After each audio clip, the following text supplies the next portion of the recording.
Hello बच्चों, आपका स्वागत है आपके पसंदीदा चैनल ट्रस्ट ऑफ स्टूडेंट्स यानी कि TOS चैनल पर। तो आज की वीडियो में हम लोग जानने वाले हैं प्रकाश का परावर्तन के बारे में। जैसा कि आपको पता है कि प्रकाश का परावर्तन तथा अपवर्तन आपके में एक चैप्टर है पूरा। प्रकाश का परावर्तन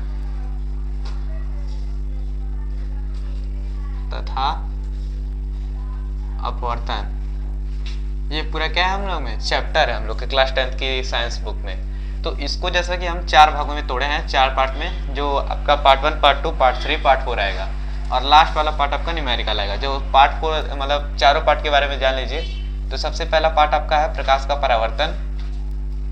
क्या है? प्रकाश का परावर्तन।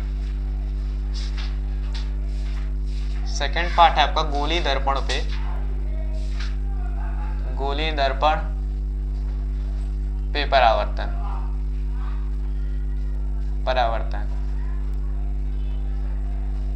और थर्ड पार्ट आपका है प्रकाश का अपवर्तन।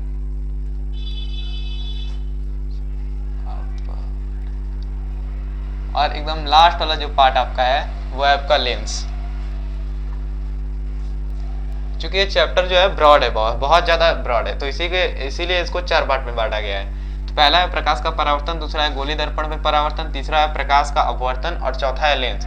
अब इसमें भी एक टॉपिक आता है कि आपका प्रिज्म पर अपवर्तन, तो वो अलग चीज है, ठीक ना। तो उसको हम पढ़ाएंगे मानव नेत्र के बाद। जो प्रिज्म वाला है उसको मानव नेत्र के बाद पढ़ाया जाएगा। तो सबसे पहले इन 4-5 पार्ट को देख लेते हैं और लास्ट वाला पार्ट इसका आएगा हमारे चैनल पे, क्या, न्यूमेरिकल्स का। मेरे हिसाब से ये वाला लेक्चर होगा आपका 1 घंटे का।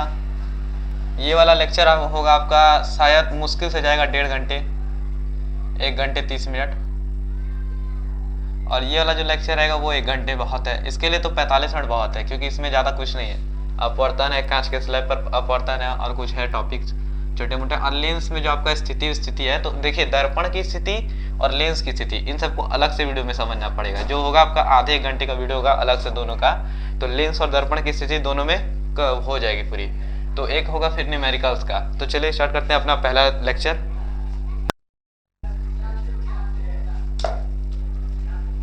तो हमारा पहला लेक्चर है प्रकाश का परावर्तन। चलिए स्टार्ट करते हैं।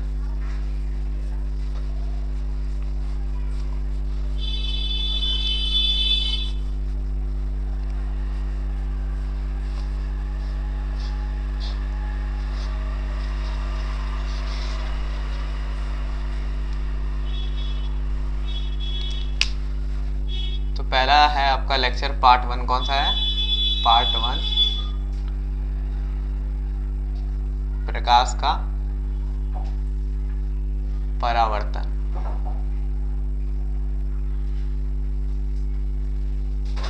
हमको इस चैप्टर में पढ़ना है पूरे प्रकाश के बारे में। तो सबसे पहले ये तो जाने कि प्रकाश कहते हैं किसे। हमको प्रकाश के बारे में ही पढ़ना है। तो प्रकाश को सबसे पहले जान लेते हैं, प्रकाश किसे कहते हैं। तो देखिए प्रकाश का अर्थ क्या होता है। प्रकाश ऊर्जा का वह रूप है, प्रकाश ऊर्जा का वह रूप है जिसके द्वारा हम वस्तुओं को देख सकते हैं। प्रकाश ऊर्जा का वह रूप है जिसके द्वारा हम वस्तुओं को देख सकते हैं। और प्रकाश का मतलब थोड़ा ब्रॉड डिफिनेशन कैसे हो गया, ये देखिए। अब मान लीजिए ये एक लड़का है।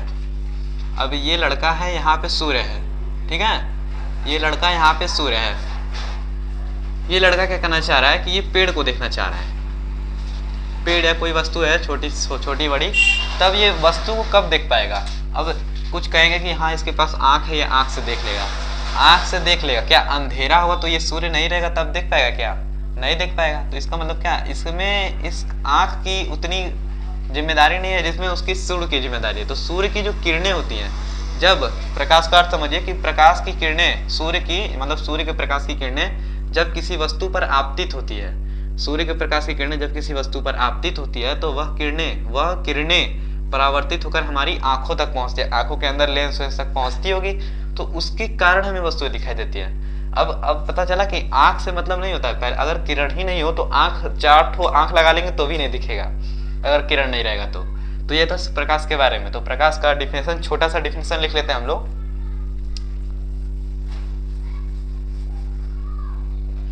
प्रकाश का छोटा सा डिफिनेशन बस लिखेंगे, वो ब्रॉड वाला जो डिफिनेशन है वो समझाने के लिए ज़्यादा प्रॉपर है कि कोई समझ जाएगा, आप किसी को समझाना चाहे तो वो समझ जाएगा उसके लिए।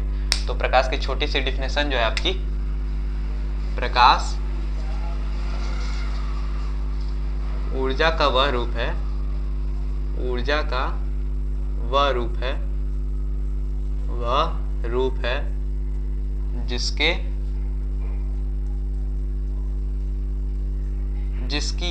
सहायता से हम वस्तुओं को, ये आपके एग्जाम में लिखने के लिए जैसे पूरे प्रकाश की परिभाषा, प्रकाश को परिभाषित कीजिए, तो उसमें ये लिख सकते हैं कि प्रकाश ऊर्जा का वह रूप है जिसकी सहायता से हम वस्तुओं को देख सकते हैं।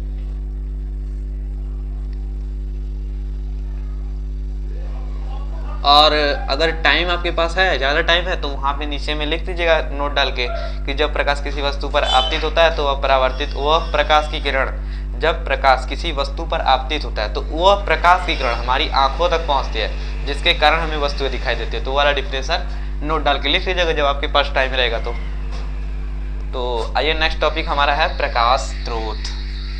अब इतना जाना कि प्रकाश कहते किसे हैं, अब जानते हैं प्रकाश आते कहाँ से है। प्रकाश आते कहाँ से है, प्रकाश कहाँ से आएगी? प्रकाश देखिए, प्रकाश आती है प्रकाश स्रोत से, प्रकाश स्रोत से, प्रकाश आती है प्रकाश स्रोत से। इसी वाक्य में आपकी प्रकाश स्रोत की परिभाषा छुप गई।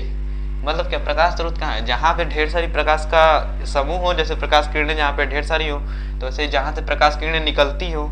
स्रोत मतलब क्या होता है? वो कोयले का स्रोत है, तो यानी क्या वहाँ से कोयला निकलता है, तो ऐसे ही जो प्रकाश स्रोत है वहाँ से प्रकाश क्या है, निकलती है। और प्रकाश स्रोत जो होती है आपकी दो टाइप्स की होती है।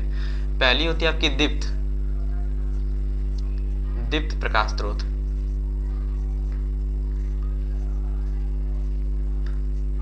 और दूसरा जो होता है आपका अदीप्त प्रकाश स्रोत।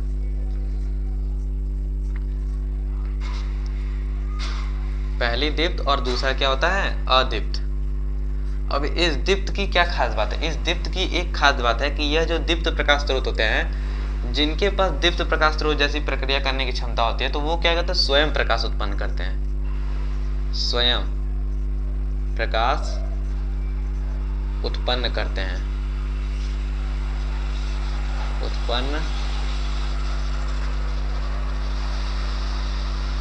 जो दीप्त प्रकाश स्रोत वाले हैं एग्जाम्पल, तो वो स्वयं प्रकाश उत्पन्न करते हैं। और बेचारे ये सब क्या करते हैं, अब ये सब करेंगे बस इसी की सहायता से ये सब प्रकाश उत्पन्न करेंगे। जैसे अदीप्त प्रकाश स्रोत उन्हें कहते हैं जो दीप्त प्रकाश स्रोतों की सहायता से प्रकाश उत्पन्न करते हैं। अब इनका एग्जाम्पल क्या है? इनका एग्जाम्पल, सबसे पहला एग्जाम्पल तो हमारे मन में बस एक ही आता होगा, सूर्य। सूर्य क्या करता है? सूर्य एक तारा है, तारों के पास खुद की ऊर्जा होती है, तारों के पास खुद का प्रकाश होता है। तो वैसे सूर्य के पास क्या है, खुद का प्रकाश है, तो वो खुद के प्रकाश से प्रकाशित होता है। अब देखिए, अब अदीप्त प्रकाश स्रोत का सबसे बढ़िया उदाहरण क्या है, चंद्रमा। अदीप्त प्रकाश स्रोत का सबसे बढ़िया उदाहरण है आपका चंद्रमा। चंद्रमा क्या करता है? चंद्रमा सूर्य के प्रकाश की सहायता से प्रकाश उत्पन्न करता है। चंद्रमा सूर्य के प्रकाश की सहायता से प्रकाश उत्पन्न करता है। अब इसमें आपका विद्युत बल्ब कुछ बुक में दिखा रहता है, तो वो उसके हिसाब से तो सही है। पूछे क्यों? कि प्रकाश स्रोत का मतलब ये होता है कि वो जो वस्तु है या जो वह यंत्र है वो खुद से प्रकाश उत्पन्न कर रहा है। विद्युत बल्ब में क्या होता है, वो धारा जब उसके अंदर बहती है तब ना। लेकिन देखिए वहाँ पे कॉन्सेप्ट भी है कि विद्युत बल्ब को हम प्रकाशित नहीं कर रहे हैं, वहाँ पे टॉर्च नहीं बन रहे जो प्रकाश से वो हमको प्रकाश देगा। तो इसका मतलब क्या, हम प्रकाश स्रोत का मतलब बस इतना ही समझेंगे कि वे प्रकाश स्रोत अदीप्त या दीप्त में वे प्रकाश स्रोत जो स्वयं प्रकाश उत्पन्न करते हैं, और वे प्रकाश स्रोत जो स्वयं प्रकाश उत्पन्न न करके दीप्त प्रकाश स्रोतों की सहायता से उत्पन्न करते हैं। विद्युत बल्ब को प्रकाशित करने में कौन सहायक है? सूर्य सहायक है? नहीं, वो खुद से प्रकाश उत्पन्न कर रहा है। तो इसीलिए विद्युत बल्ब जो है उदाहरण सही है। तो यहाँ पे कंफ्यूजन होता है कि विद्युत बल्ब ले कि ना ले, बट विद्युत बल्ब जो आपका उदाहरण है वो एकदम करेक्ट है। तो ये दो एग्जाम्पल, और चंद्रमा में एक और एग्जाम्पल देख लीजिएगा। जैसे हम किसी वस्तु पर प्रकाश उत्पन्न, शीशा जैसे, शीशे पे प्रकाश उत्पन्न करे, वो रिफ्लेक्ट करके दूसरी तरफ प्रकाश उत्पन्न कर रहा है, वो भी कुछ अपने से बना लीजिए एग्जाम्पल इस प्रकाश स्रोत में। तो हालांकि ये इतना इम्पोर्टेंट नहीं है, पर समझने के लिए ज़्यादा इम्पोर्टेंट है, क्योंकि आपको जो स्कूल की परीक्षाएं होती हैं उनमें टीचर ये पूछ देता है। जैसे बोर्ड में नहीं पूछेगा कि प्रकाश स्रोत बताइए आप, बोर्ड में तो बहुविकल्पी में पूछ लेगा, अति लघु एकाक नंबर में पूछ लेगा दीप्त प्रकाश स्रोत के उदाहरण बताइए, ये नहीं बोलेगा कि परिभाषा बताइए। अब तीसरा आपका है प्रकाश के गुण। तीसरा टॉपिक आपका है प्रकाश के गुण।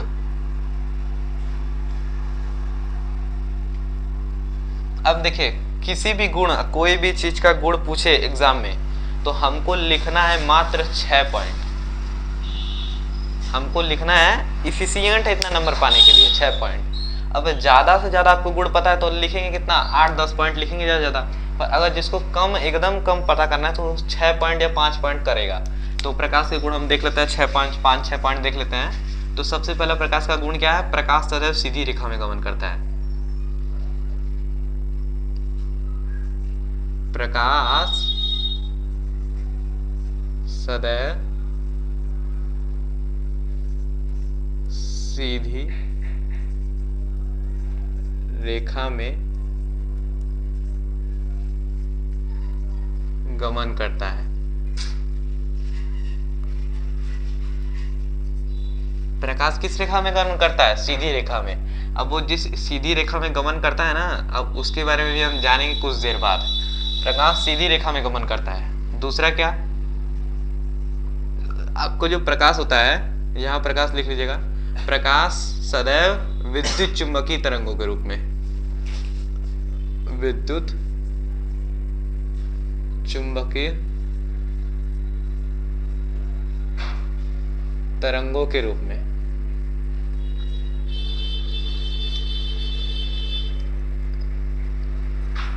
गमन करता है। अब ये इस वाक्य का अर्थ आप लोग 11th-12th में जब जाएंगे तब समझेंगे, समझे ना। प्रकाश सदैव विद्युत चुंबकीय तरंगों के रूप में गमन करता है। अब तीसरा गुण आपका है प्रकाश की चाल। हम गुण में उसकी चाल भी लिखेंगे क्योंकि उसकी चाल सबसे सर्वाधिक होती है। तो प्रकाश की चाल क्या है, इस संसार में अब तक जितने भी मनुष्यों ने चाल खोजी है तो उसमें सबसे अधिक प्रकाश की चाल है। हम बस ये कह सकते हैं जब तक हम खोजे हैं, जहां तक हमको पता है तो वहां तक तो प्रकाश की चाल अधिक है, पर ये नहीं कह सकते कि हमेशा वही रहेगी। आगे अगर हम लोग को कुछ और मिल गया तो वो हो जाएगा सबसे अधिक। तो वैसे ही प्रकाश की चाल कितनी होती है, 3 × 10⁸ मीटर प्रति सेकेंड। प्रकाश की चाल कितनी होती है, 3 × 10⁸ मीटर प्रति सेकेंड। और चौथा, प्रकाश जो होता है उसकी तरंग दैर्ध्य। चौथी गुण क्या है आपकी, तरंग दैर्ध्य। तरंग दैर्ध्य। अब हम एनसीईआरटी के डाटा के अनुसार बोले तो प्रकाश की तरंग दैर्ध्य आपकी 3900 एंगस्ट्रॉम से 7800 एंगस्ट्रॉम। अगर हम साइड बुक या किसी और बुक के डाटा से बोले तो वो आपका 4000 हो जाता है, 4000 से 8000। ये थोड़ी कंफ्यूजन रहती है, पर आप क्या करेंगे क्या कि ये तो कभी हम हमेशा क्या करते हैं, एनसीईआरटी को प्रायोरिटी देते हैं। अगर बुक में, अगर बोर्ड एग्जाम में अगर पूछ देता है कि प्रकाश की तरंग दैर्ध्य बताओ, और वो 1 नंबर में नहीं पूछेगा, इतना कंफर्म है, वो बहुविकल्पी में पूछेगा। ये नहीं कि अति लघु में पूछ लिया, दीर्घ उत्तरी में पूछ लिया, वो अति लघु में पूछेगा कि प्रकाश की तरंग दैर्ध्य बताओ, क्योंकि ये थोड़ा कॉम्प्लिकेटेड क्वेश्चन है। तो ये अति लघु लघुत्तरी में नहीं पूछेगा। तो जो बहुविकल्पी में रहता है तो ऑप्शन दिया रहता है। अब ऑप्शन से तो पता ही कर लेंगे, लेकिन याद किसको रखना है, हमको अधिक याद करना है किसको, एनसीईआरटी वाले को। ये लिख दे रहे हैं हम, ये है एनसीईआरटी के अकॉर्डिंग। और ये किसके अकॉर्डिंग है, ये साइड बुक, आपकी साइड बुक जो होती है कुछ, तो उनमें ये दिया रहता है। पांचवा गुण भी देख लेते हैं। पांचवा गुण, प्रकाश हमेशा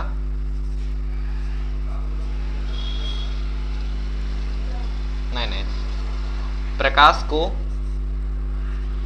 गमन करने के लिए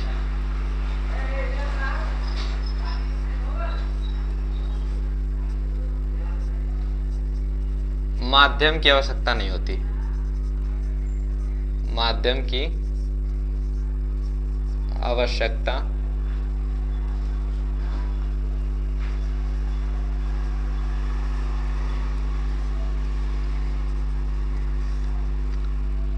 नहीं होती।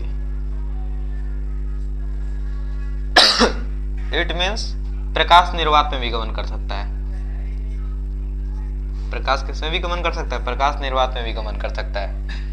हमने 5 पॉइंट जाने। पहला पॉइंट हमारा प्रकाश की गोला, जो प्रकाश सदैव सीधी रेखा में गमन करता है। दूसरा पदार्थ जो प्रकाश आपका है सदैव विद्युत चुम्बकीय तरंगों के रूप में गमन करता है। और तीसरा क्या है? प्रकाश की चाल जो होती है 3 × 10⁸ मीटर प्रति सेकेंड। चौथा गुण अपने जाना तरंग दैर्घ्य। प्रकाश की तरंग दैर्घ्य हम एनसीईआरटी के अकॉर्डिंग बोले तो 3900 से 7800 एंगस्ट्रॉम तक।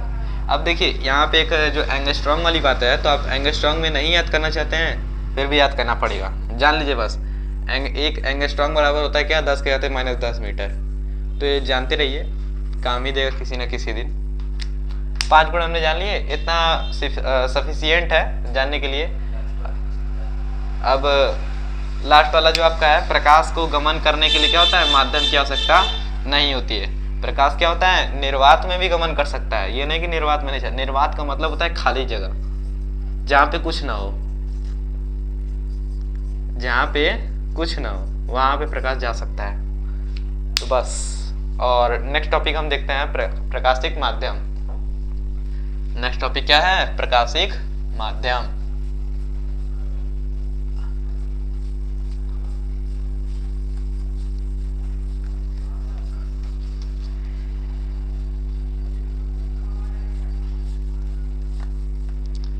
प्रकाशिक माध्यम।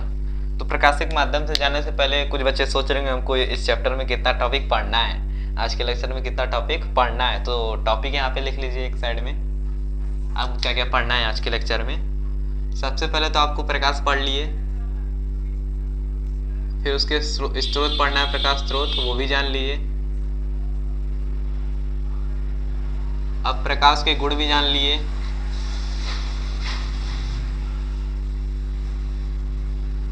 अब जानेंगे प्रकाशिक माध्यम, प्रकाशिक माध्यम, और फिर जानेंगे प्रकाशिक किरणें। प्रकाश किरण पुंज वही प्रकाशिक किरणें के अंतर्गत आ जाएगा, प्रकाश किरण पुंज। फिर अब जानेंगे प्रकाश का परावर्तन। ये जो परावर्तन है ना, ये इस चैप्टर का बाप टॉपिक है। क्या है ये? इस चैप्टर का, पूरे चैप्टर का फादर टॉपिक है ये जो परावर्तन है, एकदम पूरे चैप्टर का एकदम सबसे इम्पोर्टेंट मतलब यही है चैप्टर में। अगर इस चैप्टर में कोई भी इम्पोर्टेंट चीज पूछता है हर साल तो वो होता है परावर्तन। परावर्तन और परावर्तन के नियम। तो परावर्तन में उसके नियम आ जाते हैं, उसके प्रकार सब इसी में आ जाते हैं। तो परावर्तन हो गया। और लास्ट टॉपिक आपका होगा उत्क्रमणीयता। एक और टॉपिक है उत्क्रमणीयता, प्रकाश की उत्क्रमणीयता। फिर लास्ट टॉपिक प्रतिबिंब। हाँ, गोली दर्पण नेक्स्ट टॉपिक से चलेगा, नेक्स्ट पार्ट से। तो इतने टॉपिक तो हम लोग को कवर करना है। तो हमने कवर किया प्रकाश, कवर किया प्रकाश स्रोत, कवर किया प्रकाश के गुण। आते हैं प्रकाशिक माध्यम पे। तो चलिए आया टॉपिक डालते हैं, प्रकाशिक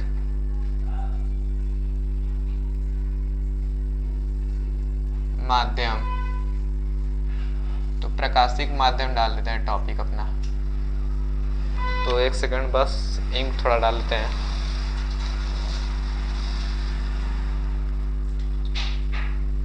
तो प्रकाशिक माध्यम जानने से पहले ये जान लीजिए कि ये जो प्रकाश आपका, फिर से रिवाइज करा देते हैं। प्रकाश किसे कहते हैं? प्रकाश ऊर्जा का वह रूप है जिसकी सहायता से हम वस्तुओं को देख सकते हैं। और प्रकाश का एक और बड़ा डिफिनेशन क्या है? जब प्रकाश किसी वस्तु पर, जैसे जब प्रकाश मान ये वस्तु है, हम इसको कैसे देख पा रहे हैं? वहां से प्रकाश की किरणें आ रही हैं, वहां से रोशनी खुला है। अगर हम इस कमरे में अंधेरा कर दे तो ये वस्तु हमको नहीं दिखेगी। अगर जहाँ पे एक छोटी सी प्रकाश किरण आई तो हमको वस्तु क्या हो जाएगी? दिखने लगेगी। तो वैसे ही जब प्रकाश किरणें इस वस्तु पर आपतित होगी तो वह किरणें हमारी आंखों तक पहुंचेगी। फिर उसके कारण, प्रकाश की सहायता के कारण हमें वस्तुएं देख पा रहे हैं। समझे ना? तो बस इतना ही बात है। और प्रकाश स्रोत क्या थे? प्रकाश स्रोत जो आपके थे, प्रकाश जहाँ से निकलता है या प्रकाश जहाँ से उत्पन्न होता है, तो उन्हीं को प्रकाश स्रोत कहते हैं। अब प्रकाश स्रोत, दीप्त प्रकाश स्रोत, अदीप्त प्रकाश स्रोत जाने थे। दीप्त जो होते हैं कि जो अपने से प्रकाश, खुद से प्रकाश उत्पन्न करते हैं, उन्हें दीप्त प्रकाश स्रोत कहते हैं। और वे प्रकाश स्रोत जो स्वयं प्रकाश उत्पन्न न करके दीप्त प्रकाश स्रोतों की सहायता से प्रकाश उत्पन्न करते हैं, अदीप्त प्रकाश स्रोत कहलाते हैं। और तीसरा टॉपिक हमें जाना प्रकाश के गुण। प्रकाश के गुण में हमने क्या क्या जाना कि प्रकाश सदैव सीधी रेखा में गमन करता है, प्रकाश सदैव विद्युत चुम्बकीय तरंगों के रूप में गमन करता है। ठीक। तीसरा टॉपिक हमने जाना तीसरा जो गुण था उसका, प्रकाश की चाल जो होती है 3 × 10⁸ मीटर प्रति सेकंड होती है। चौथा गुण आपने जाना क्या? प्रकाश की तरंग दैर्घ्य होती है जो 3900 एंगस्ट्रॉम से 7800 एंगस्ट्रॉम। ये क्या है, एनसीईआरटी के अकॉर्डिंग। और लास्ट वाला गुण था जो मतलब उसी में 4000 एंगस्ट्रॉम से 8000 एंगस्ट्रॉम ये साइड बुक के अकॉर्डिंग। और लास्ट वाला आपका था प्रकाश को गमन करने के लिए किसी माध्यम की आवश्यकता नहीं होती, प्रकाश निर्वात में भी गमन कर सकता है। तो चलिए नेक्स्ट टॉपिक अपना है प्रकाशिक माध्यम। इस बेचारे टॉपिक को स्टार्ट किया जाए। तो प्रकाशिक माध्यम होते हैं आपके, देखिए प्रकाशिक माध्यम, पहले इसके टाइप जान लेते हैं। जो होता है आपका पारदर्शी माध्यम,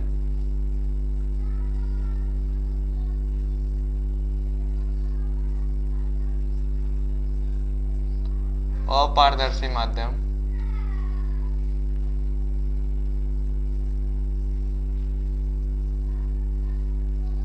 और एक होता है पारभासी माध्यम।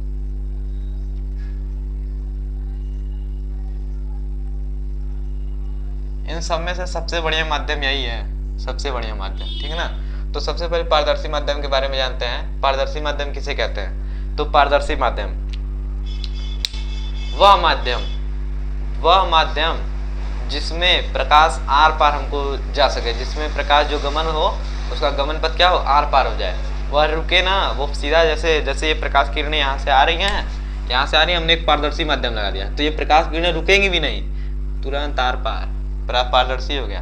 इसका सबसे बढ़िया उदाहरण है जो आपका आजकल दुकान पे देखेंगे कि ये प्लास्टिक की पॉलिथीन की जो झिल्लियाँ लगी रहती हैं दुकान पे, तो वही इसका सबसे बढ़िया उदाहरण है। तो उसमें आर पार थोड़ा थोड़ा आता है, पर वो थोड़ी मोटी रहती है जिसके कारण वो रिफ्लेक्ट भी हो जाता है हल्का हल्का, पर वो आता है। प्रकाशिक माध्यम क्या होता है उसका बढ़िया। और पारदर्शी में क्या होता है आपका, पारदर्शी में पानी जल वल सब पारदर्शी माध्यम है। अब आता है अब आपका अपारदर्शी माध्यम। अपारदर्शी माध्यम में क्या होता है, वह माध्यम जिसमें प्रकाश थोड़ा सा भी, इत्तू सा भी गमन न करे, इत्तू सा भी उसके आर पार ना जाए, वह माध्यम अपारदर्शी माध्यम कहलाता है। तो अपारदर्शी माध्यम का सबसे बड़ा उदाहरण क्या है आपका, दीवाल या दरवाजा या कुछ भी, हम प्रकाश उस पर दे रहे हैं क्या, वो जा रहा है क्या, या मान लीजिए दीवाल है, हम यहाँ पे खड़े हैं, इसको प्रकाश दे रहे हैं, ये दीवाल थोड़ा मोटा है, अरे थोड़ा सा भी रहेगा तो भी नहीं चलेगा, जा रहा है क्या, ये प्रकाश जा रहा है क्या, हम कितनों इसको प्रकाश दे दें वो आर पार नहीं जाएगा।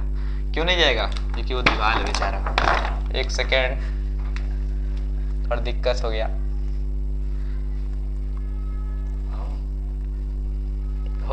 सही हो गया। तो चलिए वो आर पार नहीं जा रहा है ना, ये थोड़ा इसको ज्यादा प्रकाश दे दिए तो इसी ये थोड़ा हो गया। इसे क्या था, ज्यादा प्रकाश मत दो, छोड़ो, इतना प्रकाश नहीं देना चाहिए। पूरा बोर्ड प्रकाशित हो जा रहा है, हिल जा रहा है। अब नहीं देंगे यार तुमको प्रकाश, चलो अब प्रकाश देना बंद करो। आप पारदर्शी माध्यम समझ गए होंगे इस बोर्ड की गिनने की सहायता से। ये दीवार है आपका, यहाँ पे हम खड़े हैं, अब यहाँ पे हम इसको कितना भी प्रकाश दे दें तो ये दीवार के आर पार तो प्रकाश जाएगा ही नहीं, ये चाहे कुछ भी हो जाए, इस जन्म में, पिछले जन्म में, चाहे किसी भी जन्म में, इस दीवार के आर पार जो होगा प्रकाश नहीं गमन करेगा। लेकिन अगर यहाँ पे दीवार में थोड़ा सा भी छेद हो गया, यहाँ पे दीवार में थोड़ा हल्का सा भी, एकदम पॉइंट भर का भी छेद हो गया, हल्का हल्का सा प्रकाश आना स्टार्ट हो जाएगा। चलिए अब पारभासी माध्यम क्या होता है। पारभासी माध्यम में एक कंफ्यूजन है कि पारभासी माध्यम में कहें किसे, हम दीवार लगा दिए, दीवार में क्या छोटा सा एकदम एक खो ईटा तोड़ दिए तो उस ईटे के अंदर से प्रकाश आ रहा, तो हम कहेंगे क्या पारभासी माध्यम है क्या, उसको पारभासी माध्यम नहीं कहेंगे। पारभासी माध्यम का सही सेंस क्या होता है कि कोई ऐसा पदार्थ जो है आपका, कोई ऐसा पदार्थ है जहां पे हम प्रकाश दे रहे हैं, उसको पूरी प्रकाश दे रहे हैं, पर हम इतना सारा प्रकाश दिए पर उस माध्यम के बाहर कितना प्रकाश गया, ये इतना सा बस, ये थोड़ा थोड़ा प्रकाश गया, समझे ना, थोड़ा थोड़ा प्रकाश गया। देखिए ये हल्का हल्का सा। अब वह माध्यम जिसमें प्रकाश थोड़ा थोड़ा गमन करे, मतलब पारदर्शी और अपारदर्शी माध्यम के बीच में जो रहता है उसे पारभासी माध्यम कहते हैं, समझ लें। तो इसका सबसे बढ़िया उदाहरण आपका है जो आप देखते होंगे कि डॉक्टर जो होते हैं, डॉक्टर ग्रीन कलर का कपड़ा जो रहता है ना, वो किसी बिल्डिंग पे देखे होंगे कि डॉक्टर लोग के, या फिर किसी बिल्डिंग पे देखिए ग्रीन कलर का कपड़ा रहता है, तो वो इसीलिए रहता है कि हल्का हल्का सा प्रकाश आए, पूरा प्रकाश आएगा तो पूरा लाइट हो जाएगा, पूरा जल जाएगा पूरा मकान का, और थोड़ा सा अगर थोड़ा थोड़ा प्रकाश आएगा तो थोड़ा हेल्थ के लिए भी फायदा है। तो वही डॉक्टर थोड़ा दिमाग लगा लेते हैं अपने में, तो हल्का हल्का सा वही ग्रीन वाला पर्दा जो आपका, उसका सबसे बेस्ट उदाहरण है। हाँ, और इसका एक और उदाहरण है क्या, धुआं। क्या है, धुआं। धुआं जब जहाँ पे रहता है, जहाँ पे जैसे कोहरा, तो हल्का हल्का सा प्रकाश आता है, वैसे धुएं में भी क्या आता है, हल्का हल्का सा प्रकाश आता है, थोड़ा थोड़ा प्रकाश आता है, थोड़ा थोड़ा। जब क्या, बस जानिए अब क्या, धुआं हो गया और क्या। अब नेक्स्ट टॉपिक हमारा क्या है, प्रकाशीय किरणें या प्रकाश किरण पुंज। तो थोड़ा इरेज कर ले, बस थोड़ा सा इरेज कर ले।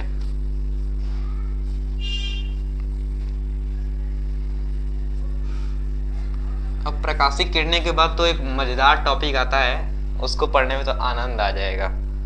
तो पहले प्रकाश किरणें नहीं, प्रकाशिक, अरे प्रकाश किरण पुंज। तो पहले प्रकाश किरण पुंज को पहले जानने से पहले हम जान लेते हैं प्रकाश किरण पुंज आता कहाँ आता है, बनता कैसे, उसका निर्माण कैसे होता है। तो उसका निर्माण होता है प्रकाशिक किरणों की सहायता से। किसकी सहायता से, प्रकाशिक किरणों की सहायता से। प्रकाशिक किरण,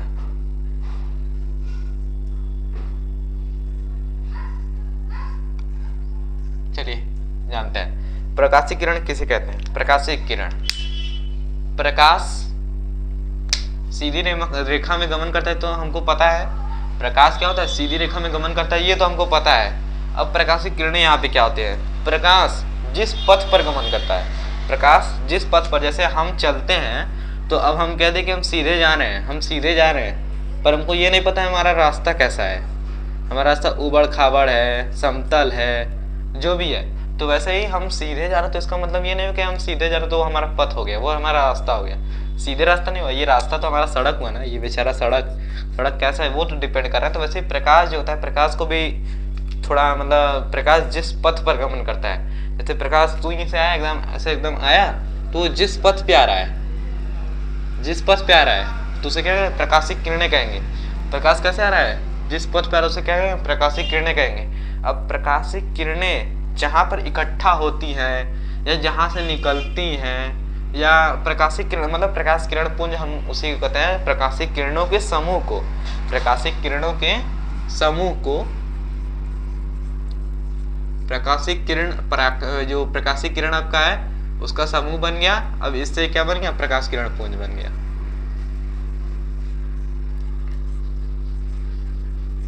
प्रकाश किरण पुंज बन गया। प्रकाशिक किरणों के समूह को क्या कहते हैं, प्रकाश किरण पुंज कहते हैं। अब ये प्रकाश किरण पुंज भी आपके तीन टाइप्स के होते हैं आपके। एक होता है अभिसारी, ये जो अभिसारी अपसारी है, ये तो आपका पूरे चैप्टर के एंड तक साथ नहीं छोड़ेंगे, दोस्त बना लीजिए इन सबको, साथ नहीं छोड़ेंगे। लेंस में, दर्पण में, सब में अभिसारी अपसारी आएंगे समांतर। अभिसारी प्रकाश पुंज, अपसारी प्रकाश पुंज, समांतर प्रकाश पुंज। अभिसारी प्रकाश पुंज किन्हें कहते हैं, अभिसारी प्रकाश पुंज, इसका मतलब क्या होता है कि अब देखिए हम यहाँ पे एक बढ़िया से एग्जांपल लेंगे तब ज्यादा समझ में आएगा। एक सेकेंड, बस पूरे चैप्टर में हम बस ये दो ही एग्जांपल लेंगे, सूरज और लड़के वाला। यहाँ पे हमने बना दिया सूरज, ये क्या है हमारा, ब्यूटीफुल सन, थोड़ा इंग्लिश क्या है ये, ब्यूटीफुल सन। और उसका देखो लड़का आ गया, ये बेचारा इस सन को बड़े घूर के देखा, फिर से गिर गया। बस एक सेकेंड, जब प्रकाश की बात आ रही है तब गिर जा रहा है, देख लो अब यही बात है। नहीं हो गया, ये थोड़ा निकल जा रहा है, थोड़ा दिक्कतें हो रही हैं, थोड़ा समझा करिए। अब क्या किया जाए, इसका कल हल ढूंढा जाएगा। चलिए, जब प्रकाश का एग्जांपल ले रहे हैं तब यही हो रहा है, फिर से लेंगे हम प्रकाश का एग्जांपल। ये हमारा एलियन लड़का, इस ग्रह का प्राणी नहीं है, ये दूसरे ग्रह का प्राणी है, अपने ग्रह वालों का एग्जांपल नहीं लेना चाहिए। तो ये देखिए, अब ये क्या हो रहा है, ये लड़का सोच रहा है कि अब सूरज है जो हमारा, तो प्रकाश किरणें दे रहा है, प्रकाश किरणें क्या है, दे रहा है। यहाँ पे भी थोड़ा एक ट्विस्ट ला देते हैं, ये सूरज इस लड़के को दिख नहीं रहा है, ये सूरज को कौन गिर लिया है, थोड़ा थोड़ा बादल गिर लिया, तो बस हल्का हल्का तो प्रकाश आ रहा है। लड़का सोच रहे प्रकाश आ कहाँ से आ रहा है, ये प्रकाश आ कहाँ से रहा है। तो अब थोड़ा ये उड़ के जाएगा, थोड़ा जादुई शक्तियाँ कुछ पावा लेगा, तो उड़ के जाएगा। अब देखेगा यहाँ पे, अरे ये तो सूर्य के पास से प्रकाश आ रहा है, तो अब इस लड़के के लिए सूर्य जो होगा ना, वो इस लड़के के लिए अभिसारी प्रकाश पुंज होगा। इस लड़के के लिए सूर्य क्या होगा? अभिसारी प्रकाश पुंज होगा।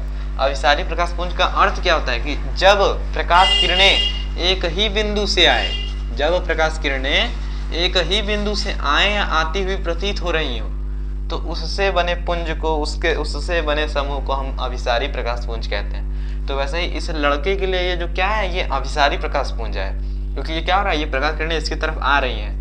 अब ये लड़का यहाँ पे पहुंच के तो समझ गया कि एक ही बिंदु से आ रही है, तो ये वापस गया। अब सोच रहा है हाँ हमको ये पता था कि एक ही बिंदु से आ रही है। तो इस लड़के के लिए क्या हो गया किरण, ये जो प्रकाश किरण जो हो गया, प्रकाश किरण के समूह अभिसारी प्रकाश पुंज हो गए। अब अभिसारी प्रकाश पुंज को कैसे समझा जाए?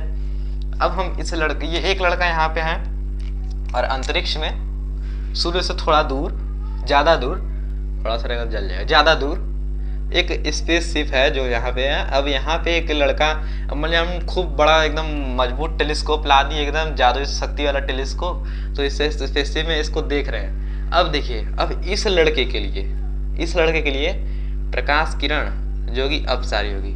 प्रकाश किरण अपसारी कैसे होगी कि यहाँ पे था तो वो एक ही बिंदु से आती हुई प्रतीत हो रही थी। अब ये इसको लग रहा है कि एक ही बिंदु से जा रही है, एक ही बिंदु से जा रही है, तो ये एक ही बिंदु से जा रही है प्रकाश किरणें। यहाँ पे क्या था कि एक ही बिंदु से इसको लग रहा था कि आ रही है, यहाँ पे क्या हो रहा है कि एक ही बिंदु से हमको दिख रहा है जा रही है। तो जब प्रकाश किरणों के समूह एक ही बिंदु से आती हुई या आती हुई प्रतीत हो, ठीक है ना, आ रही हो या आती हुई प्रतीत हो, तो उनसे बने समूह को हम अभिसारी प्रकाश पुंज कहते हैं। और जब प्रकाश किरण के समूह एक ही बिंदु से जा रही हो, जाती हुई प्रतीत हो, तो उससे बने समूह को हम अपसारी प्रकाश पुंज कहते हैं। और सबसे बढ़िया हमारा समांतर, इसमें कोई झंझट नहीं, समांतर बस हम समांतर कर देंगे प्रकाश किरण के समूह को, ढेर सारी प्रकाश किरण के समूह, इनको समांतर कर देंगे, बस इसका बन गया समांतर प्रकाश पुंज। जब प्रकाश किरण क्या हो, जब प्रकाश किरण के समूह एक दूसरे के समांतर हैं, जब प्रकाश किरण के समूह एक दूसरे के समांतर पैरेलल हो, तो उनसे बने समूह को, उनसे बने पुंज को हम समांतर प्रकाश पुंज कहते हैं। इतनी बातें समझ ली, अब इससे ज्यादा आपको समझना भी नहीं है। अब इसके बाद जो टॉपिक होगा वही बोर्ड एग्जाम का सबसे रेयर टॉपिक है, जो पूछ देता है एकदम, हमेशा हर साल पूछता है। तो चलिए मिटा देते हैं थोड़ा।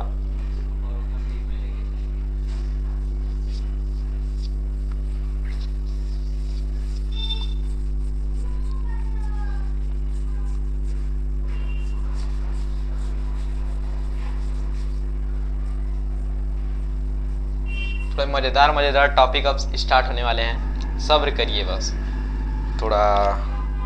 अरे थोड़ा बच गया, नहीं लिखा, ढेर सारा आ गया। तो अब आता है नेक्स्ट टॉपिक आपका प्रकाश का परावर्तन। टॉपिक लिख दें।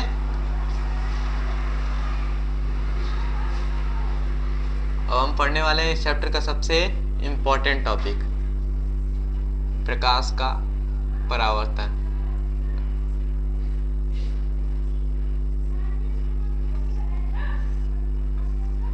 ये बहुत ज्यादा हाई वेटेज वाला टॉपिक है। अब देखिए, प्रकाश का परावर्तन किसे कहते हैं, इसको हम फिगर से समझ सकते हैं। ये एक सीधा पथ है, समतल पथ है, ये हमसे बना नहीं समतल, अब बना नहीं, अब मान लीजिए कि हाँ समतल पथ है, इतना आर्टिस्ट नहीं है हम लोग, समतल पथ है। अब इसको हम थोड़ा पॉलिश कर दें, चिकना बना दे, और पारदर्शी माध्यम है ये, ठीक है। तो हमने पढ़ा था ये जो डायग्राम है ना, अब थोड़ा इसके हट के कोई एग्जांपल से हम समझेंगे तो ज़्यादा समझ में आएगा। अब हमारे पास एक लड़का है, बेचारा हर बार लड़का ही आ रहा है, वो चलिए अब लड़की ले लेते हैं, अब लड़की ले लेते हैं, लड़के ज़्यादा बदनाम हो गए। अब थोड़ी लड़कियों को भी ले लेते हैं। अब लड़की हो गई, ठीक है ना, हाँ लड़के के पास ज़्यादा बाल था, तब लड़कियों के पास भी ज़्यादा बाल होना चाहिए।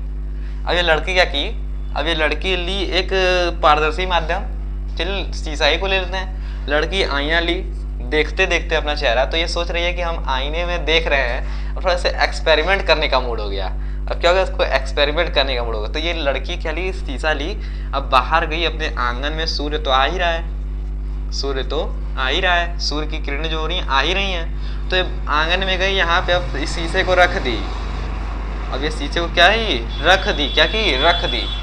अब ये लड़की यहाँ पे रख दी। अब देख रहे कि प्रकाश किरण आ रही है, आ रही है, आ रही है, पर ये प्रकाश किरण इस यहाँ पे नहीं आ रही है। आंगन में टेबल रखा था तो टेबल पे शीशे रखी थी, ठीक ना। तो ये प्रकाश किरण आ रही है, पर ये देख रहे कि अरे तरीके ये प्रकाश किरण यहाँ पे आ रही है, पर ये प्रकाश किरण नीचे क्यों नहीं जा रही है। ये तो हम शीशा पारदर्शी माध्यम में नीचे क्यों नहीं जा रही है। तो अब देखिए यहीं पे आता है प्रकाश का परावर्तन। जो ये प्रकाश, जो प्रकाश का परावर्तन है ना, ये एक तरह से प्रकाश का एक गुण है, समझे ना। प्रकाश के अंदर रिफ्लेक्ट और रिफ्रैक्शन का दोनों गुण होता है। तो ऐसे उनमें से एक गुण ये क्या है, हम गुण में प्रकाश का परावर्तन भी लिख सकते हैं, गलत नहीं है। वो परावर्तन हो सकता है, हम परावर्तन हो सकते हैं क्या। हम गिरे जमीन पे तो क्या जमीन हमको वापस फेंकेगा, क्या जमीन हमको वापस फेंकेगा। हम गिरेंगे तो गिरे रह जाएंगे, वहीं में बेहोश हो जाएंगे, हमको जमीन वापस नहीं फेंकेगा। पर प्रकाश जो है, जैसे हम शीशे पे गिरे तो शीशा तो हमारे अंदर धंस जाएगा, पर प्रकाश के अंदर थोड़ा शीशा धंस जाएगा, प्रकाश तो रिफ्लेक्ट हो जाएगा। तो बस वही प्रकाश का क्या है, गुण है, हमारा गुण नहीं है वो। अब जो सूर्य की किरणें आ रही हैं इस शीशे पे आ रही है, अब शीशे पे आती हैं, अब रिफ्लेक्ट हो जाती हैं, दूसरी दिशा में रिफ्लेक्ट हो जाती है। अब देखिए आपने बचपन में या 8-9 में पढ़ा होगा माध्यम के बारे में। माध्यम, माध्यम क्या बोल रहे थे, माध्यम। अब देखिए यहाँ से हमने पढ़ा था बचपन में अपने थोड़ी बड़ी क्लास में, तो माध्यम के बारे में पढ़ा था। तो माध्यम आपके दो टाइप्स के होते हैं। कितने टाइप्स के होते हैं, दो टाइप्स के होते हैं माध्यम। एक होता है सघन और एक होता है विरल। अब ये सघन विरल क्या होते हैं, ठोस द्रव। आपने बचपन में या कहीं पे भी तो पढ़ाई होगा ठोस द्रव गैस के बारे में। तब ये सघन विरल होते हैं ना, इनके उदाहरण नहीं कह सकते, इनके क्रम होते हैं ठोस द्रव गैस।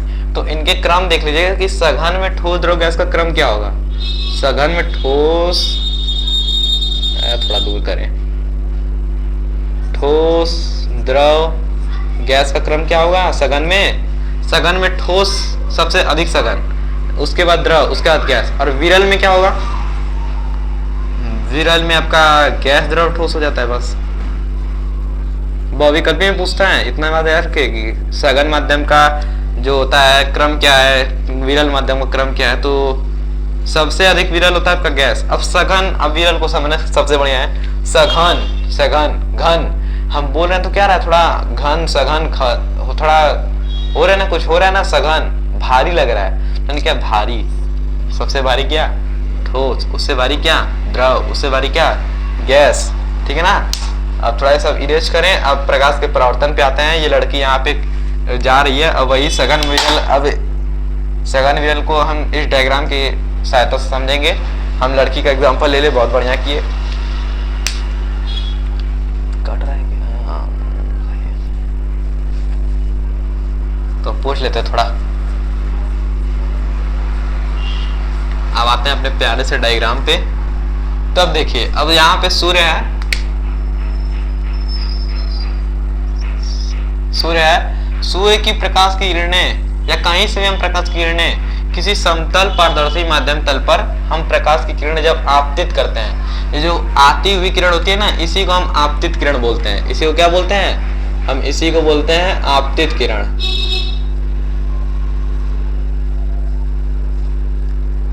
आपतित किरण, इंग्लिश में इसको क्या बोलते हैं, इंसिडेंट रे। इंग्लिश में इसको बोलते हैं इंसिडेंट रेस। तो जब सूर्य की प्रकाश किरण किसी समतल पारदर्शी माध्यम तल पर आपतित होती हैं, जब सूर्य की प्रकाश की किरणें किसी समतल पारदर्शी माध्यम तल पर आपतित होती हैं, तो वह किरण परावर्तित होकर, वह किरण, माध्यम तल नहीं, वह किरण परावर्तित होकर, वह जो किरण है वो परावर्तित होकर उसी माध्यम में वापस लौट जाती है, जिस घटना को प्रकाश का परावर्तन कहते हैं। इतनी बातें समझ में आई कि नहीं, फिर से एक बार देखिए। जब सूर्य की जब प्रकाश किरण, जब कोई प्रकाश किरण किसी पारदर्शी माध्यम तल पर आपतित होती है, तो वह परावर्तित होकर उसी तल पर, उसी माध्यम में वापस लौट जाती है। तल में नहीं, उसी माध्यम में वापस लौट जाती है। अब यहाँ पे माध्यम था गैस, ऊपर भी गैस, और वो गैस में गई। ये नहीं कि वो हम रखे थे इसको जमीन पर, तो वो जमीन के अंदर तो घुसी नहीं, जमीन के अंदर तो गई नहीं, जमीन के अंदर क्या हो जाएगा, ठोस माध्यम हो जाएगा। ऊपर गैस माध्यम था तो वो गैसी माध्यम में वापस गई। तो वैसे यहाँ पे वो परावर्तन और अपवर्तन बस यही अंतर है परावर्तन में क्या होता है, उसी माध्यम में वापस लौट जाती है, और अपवर्तन में उसका उल्टा होता है, उस माध्यम में न जाके दूसरे माध्यम में वापस चल जाती है। तो वैसे ही परावर्तन समझिए कि जब कोई प्रकाश किरण किसी समतल पारदर्शी माध्यम तल पर आपतित होती है, समतल नहीं पारदर्शी माध्यम तल पर आपतित होती है, ठीक है ना, जब प्रकाश किरण किसी पारदर्शी माध्यम तल पर आपतित होती है तो वह किरण परावर्तित होकर उसी माध्यम में वापस लौट जाती है। तो इस घटना को हम प्रकाश का परावर्तन कहते हैं, इस पूरी घटना को हम प्रकाश का परावर्तन कहते हैं। अब सबसे नॉलेज मतलब जानने वाली बात है कि ये घटना पूरी एक ही बिंदु पे हो रही है, वो आपका है ये बिंदु, ये पूरी घटना एक ही बिंदु पर हो रही है, ये होता है आपका आपतन बिंदु।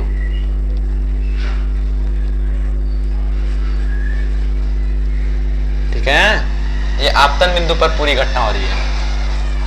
नेक्स्ट बात क्या जानी थी कि घटना हम समझ लिए, अब देखते हैं हम आपतन बिंदु से ऊपर की ओर एक अभिलंब खींचते हैं या आपतन बिंदु पर हम अभिलंब डालते हैं कुछ बातों को जानने के लिए। अब हम जानते हैं कि अभिलंब और आपतित किरण के बीच एक कोण बनता है, हम यहाँ से कोण बना सकते हैं। वैसे ही अभिलंब और परावर्तित किरण के बीच भी एक कोण बन रहा है, इतने तो हम जान ही रहे बातें।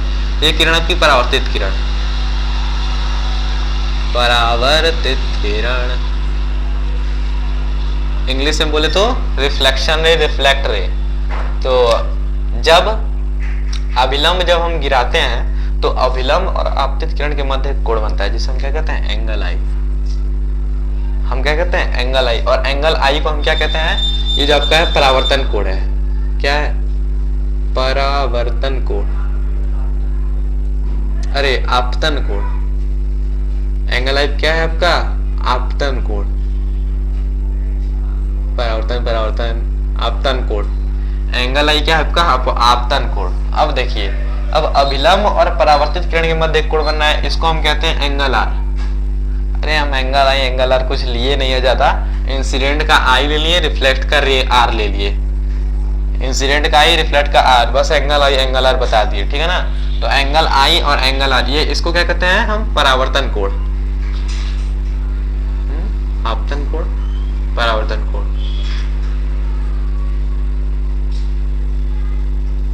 और परावर्तन कोण। ठीक है, तो अब इतनी बातें समझने के नहीं, आपतन कोण और परावर्तन कोण हो गया। अब देखिए परावर्तन के नियम होते हैं, हमने परावर्तन समझा, परावर्तन को फिर से समझ लेते हैं, सब कुछ बंद करके अब दिखे ध्यान से। जब प्रकाश किरण किसी पारदर्शी माध्यम तल पर आपतित होती है तो वह किरण परावर्तित होकर उसी माध्यम में वापस लौट जाती है। जिस संपूर्ण घटना को हम प्रकाश का परावर्तन कहते हैं, बस इसी घटना को हम प्रकाश का परावर्तन कहते हैं। अब इससे सरल समतल भाषा में अब क्या समझेंगे आप लोग, इसी पूरी घटना को हम क्या कहते हैं, प्रकाश का परावर्तन कहते हैं। अब परावर्तन कितने नियम होते हैं, परावर्तन के 2 नियम होते हैं। जो सबसे इंपॉर्टेंट नियम है परावर्तन के, कितने, 2 नियम। कई बच्चे परावर्तन और अपवर्तन के नियम में कंफ्यूज होते हैं, या कई टीचर भी परावर्तन और अपवर्तन के नियम में कंफ्यूज होते हैं। वो परावर्तन के नियम में अपवर्तन का नियम घुसाने लगते हैं। परावर्तन का नियम अलग है, अपवर्तन का नियम क्या है, अलग है। परावर्तन का सबसे पहला नियम आपका है, आपतित किरण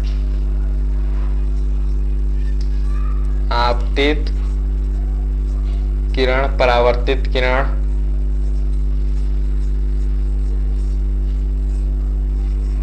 आपतित किरण परावर्तित किरण तथा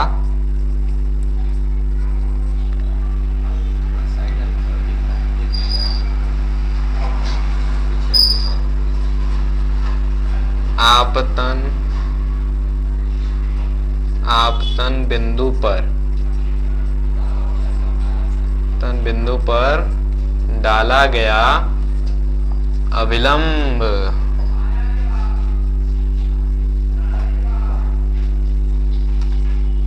आ रहा है, हम जान रहे तुमको, तुम वापस आओगे, तुमको देख लिया। अभिलंब तीनों एक ही तल पर स्थित होता है, एक ही बिंदु पर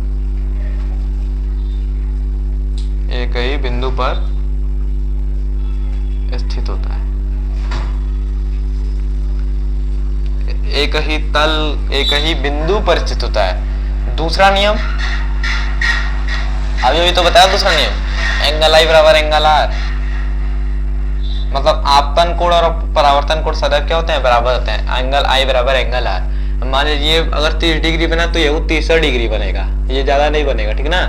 अब यहाँ पे भी एक कंफ्यूजन है थोड़ा इस जो कोण में है कि हम समझ लेते हैं कि जो हम एंगल आई एंगल आर बराबर है तो क्या angle I angle R 90 degree बनेगा, ये क्या ये 90 डिग्री बनेगा?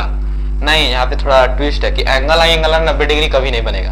अगर हम प्रकाश किरण यहाँ से छोड़ें 30 डिग्री पे तो 30 डिग्री पे रिफ्लेक्ट होगा, वो 60 डिग्री पे रिफ्लेक्ट नहीं हो जाएगा। हम जो परावर्तन कोण, क्योंकि नियम क्या कहता है कि परावर्तन और जो आपतन और परावर्तन कोण क्या है, बराबर होते हैं। तो नियम ये कहता है, तो वैसे हम 30 डिग्री पे छोड़ेंगे तो वो 30 डिग्री पे आपतित होगा, परावर्तित होगा। तो वैसे ही एंगल आई क्या होगा, एंगल आर के बराबर होता है। तो ये कभी ये किसी एक केस में, बस सिंगल केस में अभिलंब हम कह सकते हैं कि ये दोनों लंबवत हैं, बस एक सिंगल केस में, जब ये हम 45 डिग्री पे इसको आपतित करें। अब यहाँ पे जो ये कोण बराबर हो रहा है ना, तो हमेशा याद रखें ये भी कोण बराबर होगा। हम इसको बराबर कर दे, अब मान लिया हम 30 डिग्री पे इसको आपतित कर दे तो ये पूरा 90, ये 60, तो ये भी 30 पे हुआ तो ये भी 60 हो गया, समझे ना। कि ये वाला कोण बराबर होता है, ये वाला कोण बराबर होता है। तो इसीलिए कई सारी बुक में ना ये इसको एंगल आई बताने लगते हैं, कई सारी बुक में इसको एंगल आई बताने लगते हैं, तो ये भी बराबर है तो इसी को एंगल आई बताने लगते हैं, इसी को एंगल आई। और होता है एंगल आई एंगल आर ये, क्योंकि एंगल आई का मतलब होता है कि अभिलंब किरण के बीच के बना कोण जो आपतन कोण होता है, और परावर्तन कोण क्या होता है, अभिलंब और परावर्तित किरण के बीच में बना कोण। प्रकाश का परावर्तन में इतनी ही चीजें थी जो समझ लिया आपने, इरेज कर देते हैं और थोड़ा प्रकार बता देते हैं उसके।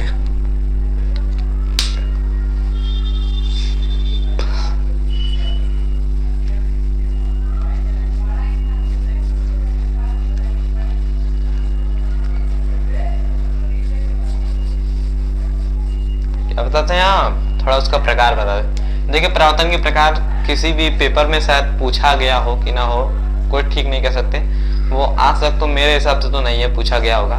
जो कि परावर्तन के नियम उतना इम्पोर्टेंट टॉपिक नहीं है, फिर भी समझ लीजिए परावर्तन के नियम। अरे परावर्तन के प्रकार, परावर्तन के नियम बहुत इंपॉर्टेंट टॉपिक है, परावर्तन के प्रकार कम इम्पोर्टेंट ही नहीं है वो, पहली बात। तो परावर्तन के दो प्रकार होते हैं, नियम भी दो होते हैं और प्रकार भी दो होते हैं।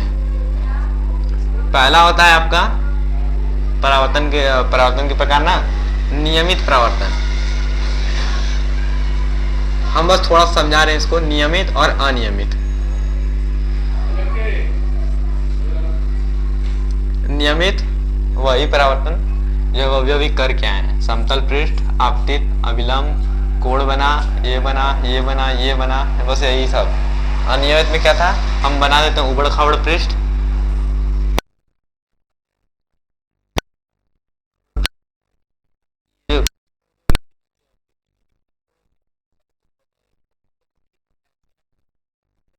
चल जाएंगे, तो इसमें थोड़ा ये झंझट रहता है अनियमित परावर्तन में। तो नियमित परावर्तन, अनियमित समझ गए कि नहीं। नियमित हम देख के आए वही परावर्तन जो समतल पृष्ठ पे होता है वही, अनियमित मतलब ऊबड़ खाबड़ पृष्ठ पे जो होता है परावर्तन, तो उसी को अनियमित कहते हैं। इसको इरेज करते हैं। अब हम समझते हैं अगले टॉपिक की ओर। अगला टॉपिक हमारा जो है प्रकाश किरण की उत्क्रमणीयता। उत्क्रमणीयता डाले तो है हम यहाँ पे।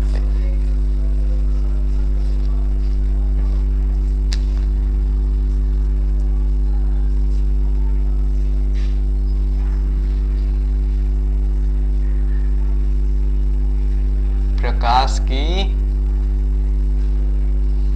उत्क्रमणीयता, थोड़ा स्याही डाल लेते हैं इसमें। प्रकाश की उत्क्रमणीयता समझते हैं थोड़ा सा, ठीक है। फिगर बनाते हैं, फिगर नहीं पहले ओरली समझ लीजिए प्रकाश की उत्क्रमणीयता कहते किसे हैं। प्रकाश की उत्क्रमणीयता जब प्रकाश के परावर्तन की घटना में, जब प्रकाश के परावर्तन की घटना में हम आपतित किरण को परावर्तित किरण मान लेते हैं और परावर्तित किरण को आपतित किरण मान लेते हैं, ठीक ना। जब हम प्रकाश के परावर्तन की घटना में आपतित किरण को परावर्तित किरण मान लें, परावर्तित किरण को आपतित किरण मान लेते हैं, तो जो आपतित किरण होती है वो परावर्तित किरण की तरह व्यवहार करने लगती है, और जो परावर्तित किरण होती है वो आपतित किरण की तरह व्यवहार करने लगती है। प्रकाश के इस गुण को ही प्रकाश की उत्क्रमणीयता कहते हैं। उसका चाल है, उसका बुद्धि देख रहे हैं, हम इसको मान लिए बस, तो ये इसकी तरह व्यवहार भी करने लगी। हम बस माने यहाँ पे वो व्यवहार करना स्टार्ट, बस इसी प्रकाश के चाल को, इसी प्रकाश के गुण को हम प्रकाश की उत्क्रमणीयता कहते हैं। तो प्रकाश की उत्क्रमणीयता फिगर बना देते हैं।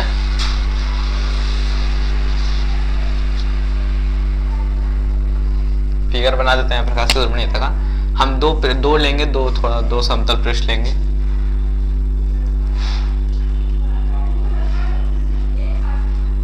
यहाँ पे प्रकाश किरण आई, यहाँ से गई और नीचे लिया दो, यहाँ आई, यहाँ ले, यहाँ हम आपतित किरण माने, यहाँ परावर्तित किरण, यहाँ परावर्तित, यहाँ आपतित किरण मान लेते हैं, बस हो गया और कुछ नहीं। लिख देते थोड़ा आप।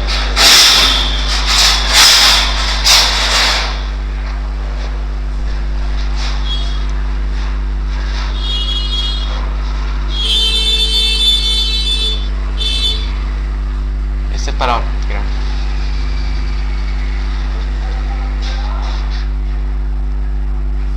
इससे आपतित किरण,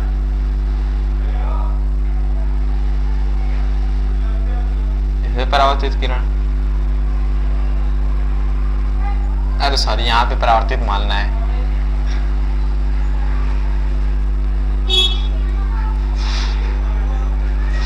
प्रकाश की जो उत्क्रमणीयता है बोर्ड एग्जाम का उतना इम्पोर्टेंट टॉपिक नहीं है।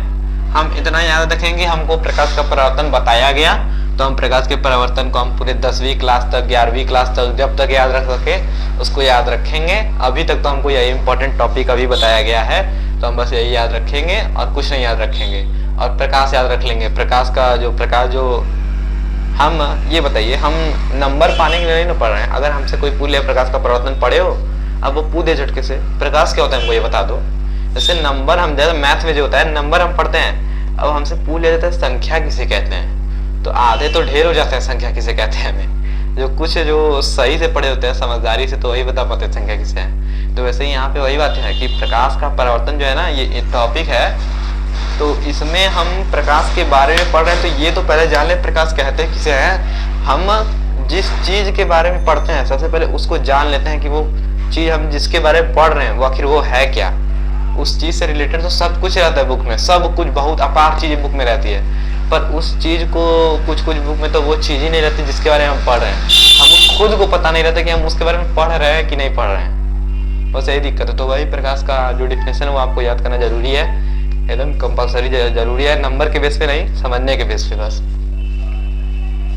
चलिए, तो प्रकाश की उत्क्रमणीयता खत्म। अब आते हैं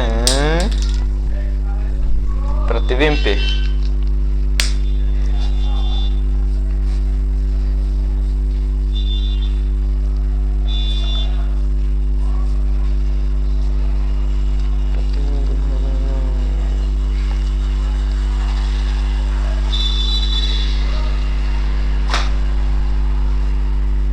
चलिए प्रतिबिंब को जान लेते हैं।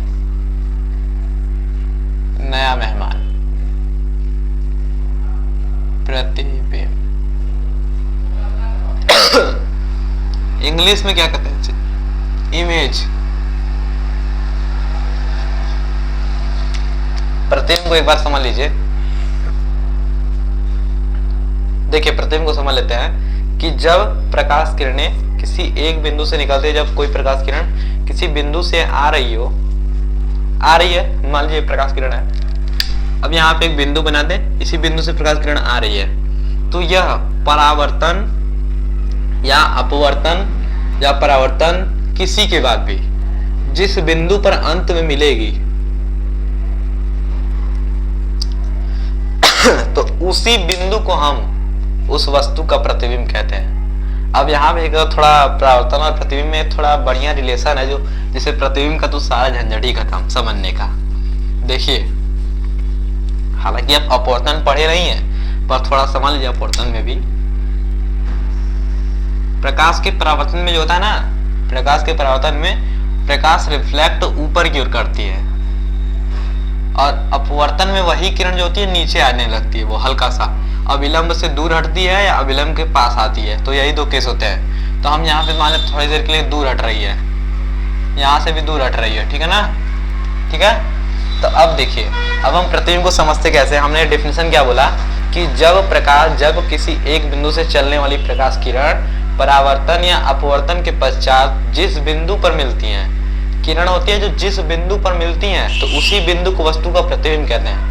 हम यहाँ पे अपवर्तन कर दिए, यहाँ पे परावर्तन कर दिए। अब परावर्तन अपवर्तन को मिला देते हैं, परावर्तन अपवर्तन को मिला देते हैं। इस बिंदु पर मिला, इस बिंदु पर मिला, अब इसको भी मिला देते हैं। इस बिंदु पर मिला, इस बिंदु पर मिला, हम इन्हीं को प्रतिबिंब कहते हैं।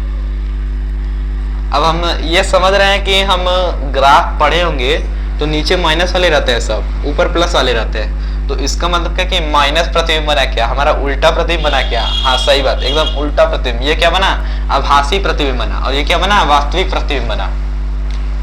ये वास्तविक, ये आभासी।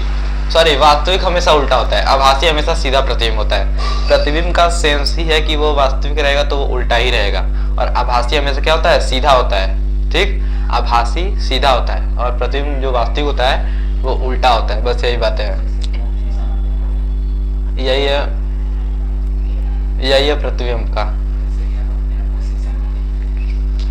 तो इसको इरेज करते हैं थोड़ा। हाँ तो देखिए जैसे ना, अब थोड़ा और समझ लीजिए थोड़ा कि एक डेफिनेशन दिए हम समझ लिए कि प्रकाश का, जब प्रकाश परावर्तन या अपवर्तन के पश्चात जिस बिंदु पर मिलता है तो उस बिंदु को वस्तु का प्रतिबिंब कहते हैं। अब दूसरा एग्जांपल, दूसरा जो डेफिनेशन उसका क्या होगा, जब हम किसी वस्तु को या हम खुद आईने के सामने खड़े होते हैं तो वस्तु जो शीशे में या आईने में बनी आकृति जो होती है वही उस वस्तु का प्रतिबिंब कहलाती है। हम इस वस्तु को रखें ना तो ये वस्तु यहाँ पे शीशे में उसकी आकृति बन गई। आकृति हमेशा क्या होती है, उल्टा बनती है। आकृति क्या होती है, उल्टा बनती है। तो इसका मतलब क्या, ये तो पहली बात, ये वास्तविक प्रतिबिंब का उदाहरण हो गया। और ये जो आकृति उल्टा बनी तो इसी आकृति को हम, बनी आकृति को हम वस्तु का प्रतिबिंब कहते हैं। दोनों एग्जाम्पल समझ लिए प्रतिबिंब के बारे में। हम लिख नहीं रहे क्योंकि आप जितना समझ सकते हैं उतना समझिए और आप खुद से नोट्स बनाइए। देखिए समझना आपके ऊपर है और नोट्स बनाना भी आपके ऊपर। समझिए, जो टीचर समझाता है ना तो समझिए, फिर खुद से नोट्स बनाइए। ये नहीं कि बस हम लिख दिए तो वही नोट्स बना लिए तो बस हो गया, दिखा लिए। हमेशा पढ़ के समझ के खुद से नोट्स बनाया करिए। प्रतिबिंब कंप्लीट हमारा।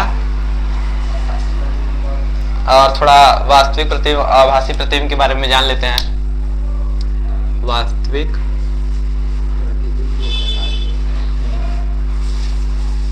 प्रतिबिंब हमने पढ़ा।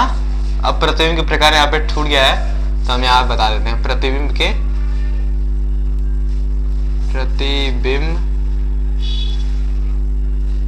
के प्रकार।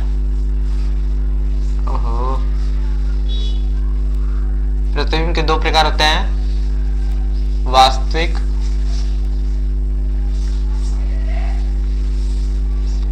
प्रतिबिंब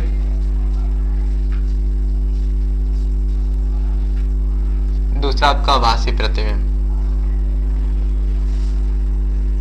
हम जब प्रतिबिंब का डिफिनेशन बता रहे थे ना तो वहां पे एक बात बोलना थोड़ा छूट गया कि अब देखिए फिर से दूसरे प्रतिबिंब का डिफिनेशन कि जब किसी एक बिंदु से चलने वाली प्रकाश किरण परावर्तन या अपवर्तन के पास मिलती हैं, जिस बिंदु पर मिलती हैं या मिलती हुई प्रतीत होती हैं, जिस बिंदु पर मिलती हैं या मिलती हुई प्रतीत होती हैं तो उसी बिंदु को हम वस्तु का प्रतिबिंब कहते हैं। अब देखिए इस वाक्य में हमने मिलती है और मिलती हुई प्रतीत होती है, दो वर्ड का यूज किया।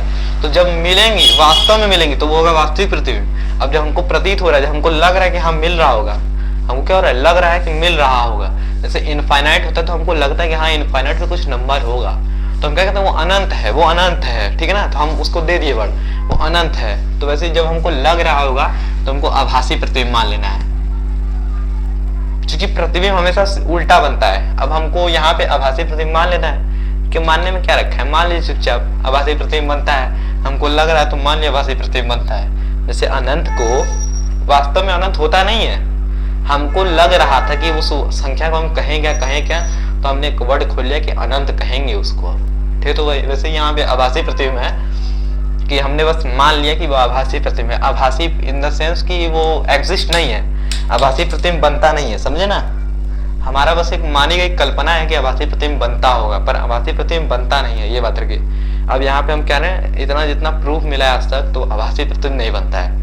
अब हो सकता है वो बनता हो, हमको दिखता ना हो सकता है वो बनता हो। अब आभासी प्रतिबिंब बनता हो तो इतू से बनता हो, एकदम हो सकता है इससे भी छोटा बनता हो, इससे भी छोटा बनता हो, आभासी प्रतिबिंब कितना भी बन सकता है, हमको दिख नहीं रहा तो हम ये कह नहीं सकते वो बनता नहीं है, बनता होगा, इसीलिए हमने उसको नाम दे दिया कि आभासी प्रतिबिंब है। अब बात आभासी समझ लिए। अब बस लेक्चर यहीं पे खत्म करते हैं। अब हमने इस लेक्चर में पढ़ा क्या एक बार फिर से रिवाइज कर लेते हैं। ये रख के चलिए, सबसे पहले हमने पढ़ा प्रकाश। तो प्रकाश क्या होता है? प्रकाश ऊर्जा का वह रूप है जिसकी सहायता से हम वस्तु को देख पाते हैं। उसका ब्रॉड डिफिनेशन क्या बताया था कि जब प्रकाश किसी वस्तु पर आपतित होता है तो वह प्रकाश किरण उसी वस्तु से जो आपतित हो रहा है प्रकाश किरण, तो उस वस्तु से हमारी आंखों तक पहुंचते परावर्तित होकर, तो उससे हमें क्या होती है? वस्तु दिखाई देती है। अब हमने डिफिनेशन में क्या बोला था? प्रकाश ऊर्जा का वह रूप है जिसके सहायता से हमें वस्तु दिखाई देती है। तो बस वही दिखाई दे रही है तो वही प्रकाश है। प्रकाश क्या है? वो ऊर्जा का रूप है, वो एक ऊर्जा है, वो वस्तु नहीं है कि हम वस्तु बना लें उसको देखें प्रकाश का, ये प्रकाश है का नहीं, वो ऊर्जा का रूप है। और फिर दूसरा हम जाने कि प्रकाश स्रोत किसे कहते हैं? प्रकाश जहाँ से निकलते हैं, प्रकाश जहाँ से उत्पन्न होते हैं तो उन्हीं को प्रकाश स्रोत कहते हैं। सबसे बड़ा एग्जांपल प्रकाश स्रोत दो प्रकार के होते हैं, दीप्त और अदीप्त। दीप्त का सबसे बड़ा उदाहरण हमने दिया था क्या? सूर्य। सूर्य जो होता है दीप्त प्रकाश होता है, वो स्वयं प्रकाश उत्पन्न करता है। और दूसरा एग्जाम्पल दिया था हमने वही सूर्य के अलावा विद्युत बल्ब। तो विद्युत बल्ब का कारण हम समझा दिए कि कई कंफ्यूजन होता है हम लोग को, विद्युत बल्ब होता है कि नहीं होता है, पर होता है वो। और अद्वित प्रकाश स्रोत क्या होता है? उसमें होता है चंद्रमा, सूर्य के प्रकाश किरण से खुद प्रकाशित होता है, ठीक है ना। अब हमारा तीसरा टॉपिक था प्रकाश के गुण। प्रकाश के गुण में हमने पढ़ा कि प्रकाश सदैव सीधी रेखा में गमन करता है, प्रकाश विद्युत चुंबकीय तरंगों के रूप में गमन करता है, और तीसरा प्रकाश की चाल 3 × 10 के घात 8 मीटर प्रति सेकंड होती है। चौथा प्रकाश की तरंग दैर्घ्य 3900 एंगस्ट्रॉम से 7800 एंगस्ट्रॉम तक होती है एनसीईआरटी डाटा के अनुसार, और साइड बुक के अनुसार कितना होता है? 4000 से 8000 एंगस्ट्रॉम तक। और उसके बाद हमने जाना प्रकाश जो था, प्रकाश को चलने के लिए माध्यम की आवश्यकता नहीं, तो वो निर्वात में भी चल सकता है। हालांकि माध्यम दे दो तो कोई दिक्कत नहीं है, पर वो निर्वात में भी चल सकता है। प्रकाश की क्षमता होती है कि वो अकेले चल सकता है। जैसे कुछ बच्चों की क्षमता होती है वो अकेले नहीं जा सकते, बहुत दूर जाना है तो वो अकेले नहीं जा सकते, और कुछ लड़के चल जाए भाग जाते हैं अकेले, क्या डर रखा है, चल जाए अकेले। वैसे ये जो प्रकाश है, प्रकाश को चलने के लिए माध्यम की आवश्यकता नहीं होती। और तीसरा टॉपिक प्रकाशिक माध्यम। चौथा टॉपिक आपका प्रकाशिक किरण पुंज। पांचवा प्रकाश का परावर्तन। अब इन सबको दोबारा बताएंगे तो फिर से 1 घंटे का टाइम लगेगा, तो इससे अपने लेक्चर को समाप्त करते हैं। अब मिलते हैं नेक्स्ट लेक्चर में गोली दर्पण के साथ। तो चलिए tata bye bye and see you again, फिर से मिलते हैं नेक्स्ट लेक्चर में।